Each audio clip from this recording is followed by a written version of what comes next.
బుచ్చిరెడ్డిపాళెం పట్టణంలోని పెద్దూరులో వెలిసి ఉన్న పుణ్యక్షేత్రమైన కాశీ విశ్వేశ్వర స్వామి ఆలయం భూములకు కౌలు వేలంపాట్లను దేవస్థానం ప్రాంగణంలో ఆలయ సిబ్బంది బుధవారం నిర్వహించారు. ఈ సందర్భంగా ఆలయానికి చెందిన మాగాణి భూములకు 3 సంవత్సరాల కాల పరిమితికి కౌలు బహిరంగ వేలంపాట్లను నిర్వహించారు.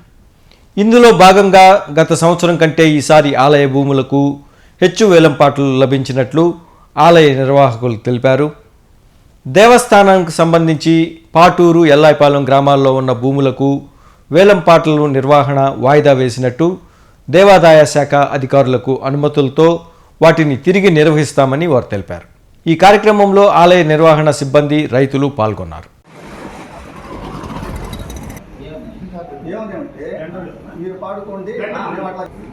జనార్దన్ రెడ్డి వారి పాట 41,500, వెంకటస్వామి గారి పాట 43,000, 43,000 ఒకటోసారి అయిపోయింది. ఎందుకు వాళ్ళు ముగ్గురు చెప్పేసి ఎందుకు గమనుడైనా రక్తం ప్రభాకర్ చేసే పొలం 40,500 ఆయన చెప్పాడు. నా 50,000 ఆ పిల్లగాడు అన్నాడు.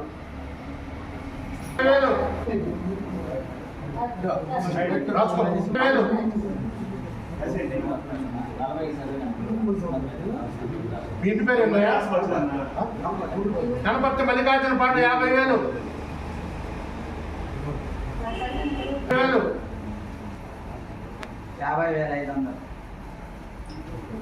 రక్తం ప్రభాకర్ రెడ్డి పాట 50,500. కనపర్తి మల్లికార్జున వారి పాట కనపర్తి కనపర్తి మల్లికార్జున పాట 60,000. మల్లికార్జున వారి పాట 60,500. రక్తం ప్రభాకర్ రెడ్డి వారి పాట 60,500. రక్తం ప్రభాకర్ రెడ్డి వారి పాట 60,500.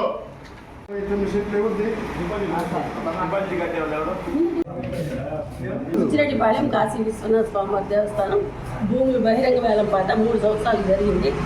అందులో గత సంవత్సరం వచ్చి 1,94,000 వచ్చింది. లాస్ట్ ఇయర్ 3 ఏళ్ల క్రితం.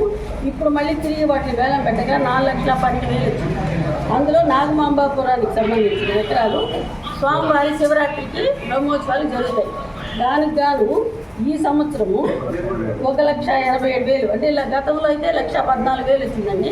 ఇప్పుడు వేలం పెట్ట చేయగా 1,87,000 ఈ సంవత్సరం స్వామివారికి ఆదాయం వచ్చింది. దేవస్థానంకి వచ్చి మొత్తం 4,00,000 మొత్తం 4,12,000 అంటే వచ్చింది ఇన్కమ్.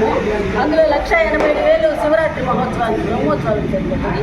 మరో 2,25,000 దేవస్థానం ఖాతాకి జమ చేయాలి. అంతకుముందు వచ్చి 1,81,000 అండి పాతది. ఇప్పుడు 1,94,000 వచ్చింది. మరియు వెల్లాయిపాళెం దేవస్థానం సంబంధించిన భూములు ఉన్నాయి. అవి వాయిదా వేయడం జరిగింది. నెక్స్ట్ దేవాదాయ అధికారులు అనుమతి తీసుకొని త్వరలో తిరిగి వేలంపాట పెట్టబడింది.